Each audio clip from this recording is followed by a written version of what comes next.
we will discuss about our new chapter or next chapter, which is biological classification. In this chapter, we will discuss about biological classification.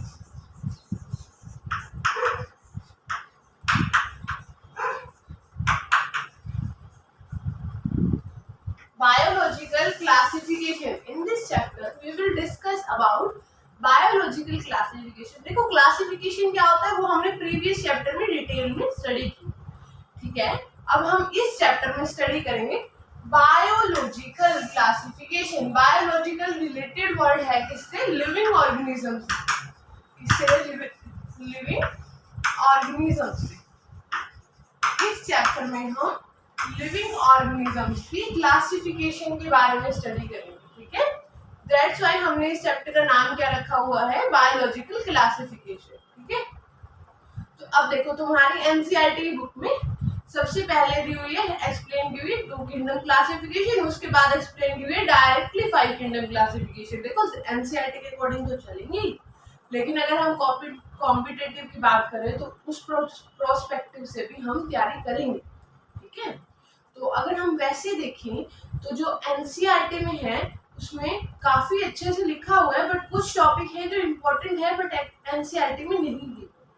तो हम उन कुछ topics को भी इन videos में cover करेंगे, ठीक है, which is very very important for the NEET examination. Okay, तो now we will discuss about firstly scientist. 3 scientist के बारे में हम पढ़ेंगे. पहले जो साइंटिस्ट है जिसके बारे में हम पढ़ने वाले हैं दैट इज एरिस्टोटल.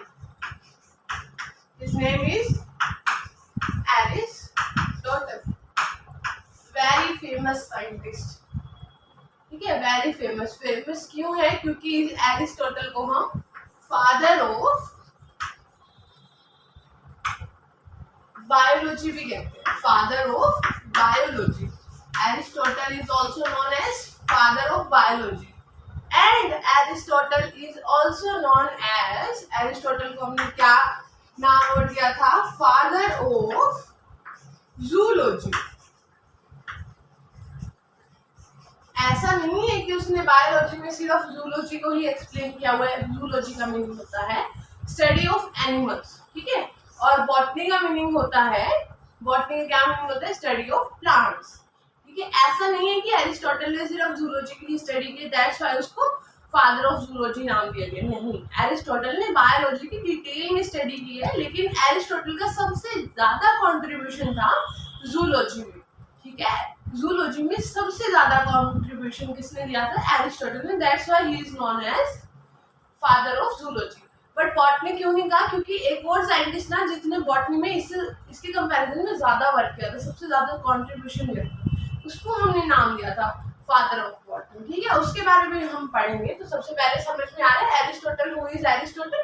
एरिस्टोटल कौन था? फादर ऑफ, हमने उसको बायोलॉजी का भी नाम दिया था और फादर ऑफ जूलॉजी भी बोला था. जूलॉजी का मीन्स होता है स्टडी ऑफ एनिमल्स. इतना क्लियर है? उसके बाद एरिस्टोटल ने क्या किया था? एरिस्टोटल ने प्लांट्स को 3 कैटेगरीज में डिवाइड किया था, ठीक है. हम क्लासिफिकेशन पढ़ रहे हैं. देखो यहाँ पे क्लासिफिकेशन लिखा है ना, तो हम इस चैप्टर में सिर्फ क्लासिफिकेशन की डिटेल में स्टडी करेंगे लिविंग ऑर्गेनिजम्स की. तो सबसे पहले जो क्लासिफिकेशन दी थी वो किसने दी थी? एरिस्टोटल ने दी थी, ठीक है. एरिस्टोटल ने प्लांट्स को 3 कैटेगरीज में डिवाइड किया था. प्लांट्स को एरिस्टोटल ने, हियर यू कैन सी कि प्लांट्स को एरिस्टोटल ने 3 कैटेगरीज में डिवाइड किया था. First category is trees, then shrubs, and then herbs. Means Aristotle की क्लासिफिकेशन के अकॉर्डिंग उसने प्लांट्स को 3 कैटेगरीज में डिवाइड किया था. Trees, you all know what is trees, then shrubs and then herbs. Trees क्या होते हैं, shrubs क्या होती हैं, herbs क्या होती है? तुमने बहुत 6th क्लास में भी आया था ये टॉपिक, ठीक है. तो बहुत अच्छे से तुमने पढ़ा हुआ है. तो हमने क्या स्टडी किया कि एरिस्टोटल उसकी क्लासिफिकेशन के अकॉर्डिंग उसने प्लांट्स को 3 कैटेगरीज में डिवाइड किया था. First is trees, then shrubs and then herbs, ठीक है. अब एरिस्टोटल ने एनिमल्स को भी 2 कैटेगरी में डिवाइड किया था. एनिमल्स को दो कैटेगरी में डिवाइड किया। कौन कौन सी दो कैटेगरीज थी? ऑर्गेनिजम्स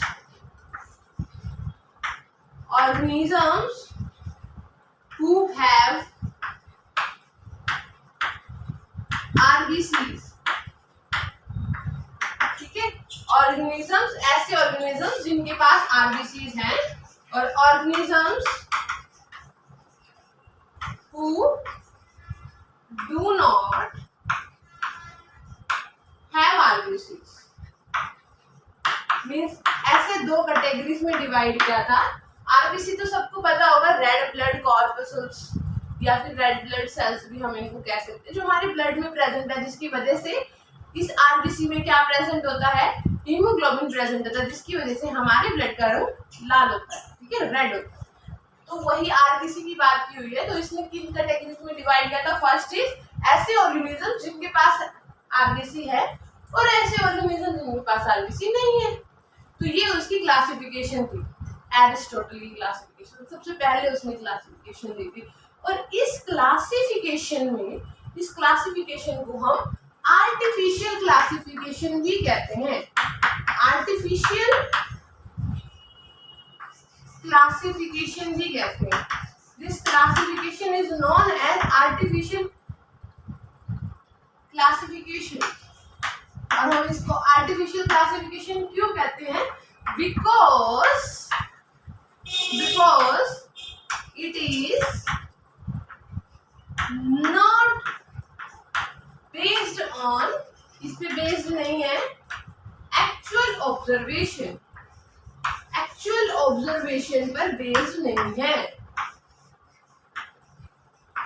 एक्चुअल ऑब्जर्वेशन पे ये क्लासिफिकेशन बेस्ड नहीं है। दैट्स व्हाई हमने इसको आर्टिफिशियल क्लासिफिकेशन भी कहा। नेक्स्ट हम पढ़ेंगे, नेक्स्ट साइंटिस्ट के बारे में पढ़ेंगे। उससे पहले मैं बता देती हूँ, आर्टिफिशियल क्लासिफिकेशन और नेचुरल क्लासिफिकेशन हम दोनों को अच्छे से पढ़ेंगे, ठीक है। तो ये पहला एग्जांपल था आर्टिफिशियल क्लासिफिकेशन का। इसमें एरिस्टोटल, जो father of biology and father of zoology है, जिसने प्लांट्स को तीन कैटेगरीज में डिवाइड किया था, ट्री, हर्ब्स और शार्क, ठीक है। और इसी ने एनिमल्स को दो कैटेगरी में डिवाइड किया था। First category is which animals who do not have RBC, then animals who have RBCs। इतना क्लियर है? अब हम नेक्स्ट साइंटिस्ट के बारे में पढ़ेंगे। अब जो हम नेक्स्ट साइंटिस्ट के बारे में पढ़ने वाले हैं वो है थियोफ्रेटस। थियोफ्रेटस को हम फादर ऑफ बॉटनी भी कहते हैं। Is also known as father of botany. Botany में स्टडी ऑफ प्लांट। बायोलॉजी के फादर थे Aristotle, as well as zoology के फादर भी कौन थे? एरिस्टोटल। अब हमने father of botany means plant की स्टडी में उसके कंसीडर करते हुए उसको फादर कौन थे? थियोफ्रेटस, ठीक है। और हम इसको फादर ऑफ एंशिएंट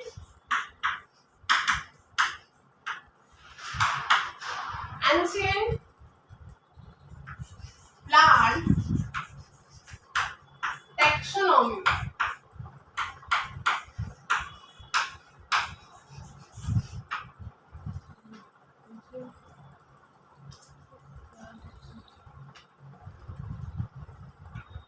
टैक्सोनॉमी, ठीक है। मीन्स एक ऐसा साइंटिस्ट जिसने old, ancient means old plant, taxonomy means study of what? Taxonomy हमने प्रीवियस चैप्टर में बहुत अच्छे से डिटेल में स्टडी की है। तो एंशिएंट प्लांट टैक्सोनॉमी के फादर भी बोलते हैं इसको, क्लियर है। उसके बाद इसके अकॉर्डिंग इसने प्लांट्स को 4 कैटेगरीज में डिवाइड किया था। प्लांट्स को 4 कैटेगरी में डिवाइड किया था। कौन कौन सी वो 4 कैटेगरीज थी? First category is as it is trees, second is shrubs, third is undershrubs,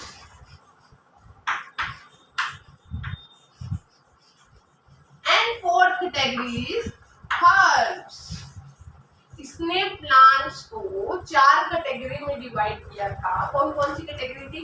trees, then shrubs, then undershrubs, and then then what, then herbs. Okay, इसने प्लांट को 4 कैटेगरीज में डिवाइड किया था. ऑन द बेसिस ऑफ, किसके basis पे divide किया था?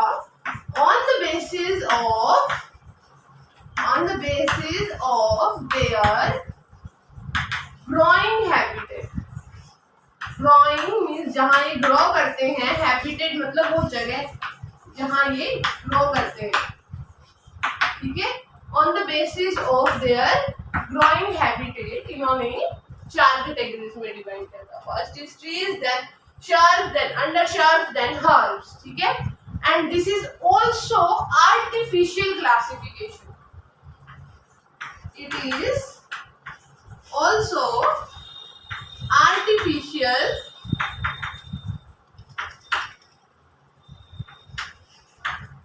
classification. Means ये भी आर्टिफिशियल क्लासिफिकेशन ही है. क्लियर है? और आर्टिफिशियल क्लासिफिकेशन हमने क्या कहा था? वो classification which is not based on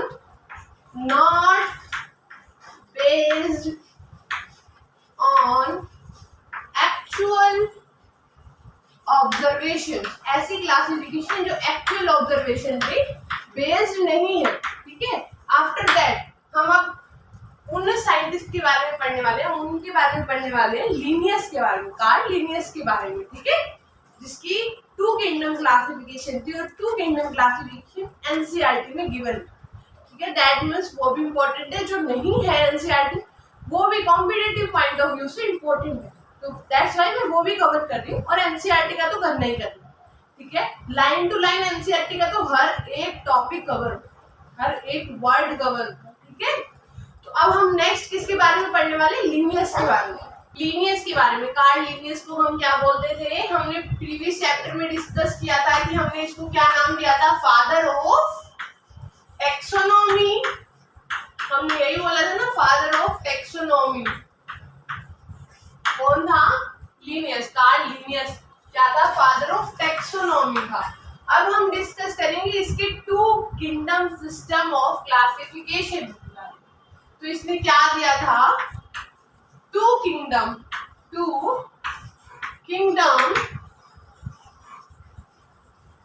system of classification. इसने 2 किंगडम के बारे में बताया था. मीन्स इसने सभी ऑर्गेनिजम्स को, सभी लिविंग ऑर्गेनिजम्स को 2 किंगडम में डिवाइड किया था. कौन से 2 किंगडम थे? First kingdom is Plantae, not plants, it's Plantae. ठीक है, सेकेंड किंगडम का इसने नाम दिया था एनिमेलिया. ठीक है, तो कुछ बच्चे यहाँ पे प्लांट्स और एनिमल्स लिख देते हैं, विच इज रॉन्ग. किंगडम का नाम क्या था? Plantae and animalia. क्या नाम था? Plantae and animalia. ठीक है, अब Plantae includes all plants and animalia include all animals. Easy. Means Plantae kingdom में कौन से आए थे? हमने किंगडम पढ़ा था ना, kingdom, phylum, class, order, family, species, genus, species पढ़ा था ना ये सब.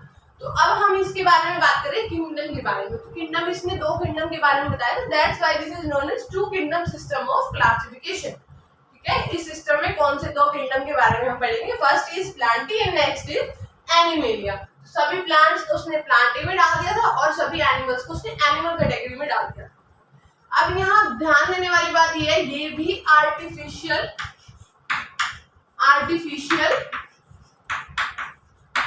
क्लासिफिकेशन ही है. ये भी आर्टिफिशियल क्लासिफिकेशन ही है. That means this is also not based on actual observation. Means ये भी एक्चुअल ऑब्जर्वेशन पे डिपेंड नहीं करती है, उस पर बेस्ड नहीं है. ठीक है, अब इतना तो समझ में आ गया, इतना एनसीईआरटी में भी गिवन है. एनसीईआरटी में जो चीज नहीं गिवन है वो ये है कि जो प्लांट्स हैं, प्लांटी किंगडम है, इसको 24 कैटेगरीज में आगे डिवाइड किया गया, या फिर हम कह सकते हैं क्लासेस में डिवाइड किया गया. कितनी क्लासेस में डिवाइड किया गया है? 24 क्लासेस में डिवाइड किया गया.